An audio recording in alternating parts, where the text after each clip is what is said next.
বিশ্ব সিনেমা প্রেমীদের সঙ্গে একযুগে বাংলাদেশেও মুক্তি পেয়েছে জেমস ক্যামেরনের বহুল প্রতীক্ষিত কল্প বিজ্ঞানধর্মী সিনেমা সিরিজ অ্যাভাটারের তৃতীয় কিস্তি অ্যাভাটার ফায়ার অ্যান্ড অ্যাশ। 2009 সালে মুক্তি পাওয়া প্রথম অ্যাভাটার যেভাবে বিশ্ব চলচ্চিত্রে বিপ্লব ঘটিয়েছিল, তৃতীয় কিস্তি সেই ধারাবাহিকতাই বজায় রেখেছে। মুক্তির মাত্র 18 দিনের মধ্যে বিশ্বব্যাপী সিনেমাটির আয় ছাড়িয়েছে $1 বিলিয়ন।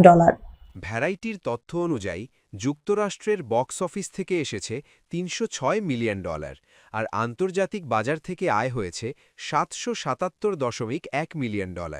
সব মিলিয়ে সিনেমাটির মোট আয় দাঁড়িয়েছে প্রায় $1.083 বিলিয়ন।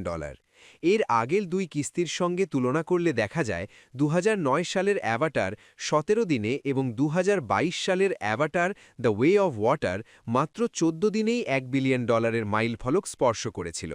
পরবর্তীতে প্রথম সিনেমাটি আয় করে প্রায় $2.9 বিলিয়ন এবং দ্বিতীয়টি $2.3 বিলিয়ন, যা দুটিকেই সর্বকালের সর্বোচ্চ আয় করা ছবির তালিকায় নিয়ে যায়। ফায়ার অ্যান্ড অ্যাশের ক্ষেত্রেও এবার বড় ভরসা আন্তর্জাতিক দর্শক। সবচেয়ে বেশি আয় এসেছে চীন থেকে $138 মিলিয়ন। এরপর রয়েছে ফ্রান্স 81 মিলিয়ন, জার্মানি 64 মিলিয়ন এবং দক্ষিণ কোরিয়া $44 মিলিয়ন।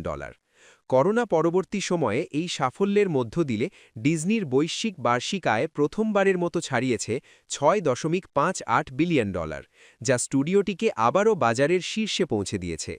গল্পের দিক থেকে এই কিস্তিতে আবারও দেখা গেছে জেক সালি ও নেইতিরিকে তাদের পরিবারের সঙ্গে, তবে এবার তাদের লড়াই করতে হচ্ছে এক নতুন আগুন শক্তি সম্পন্ন ভয়ঙ্কর শত্রুর বিরুদ্ধে।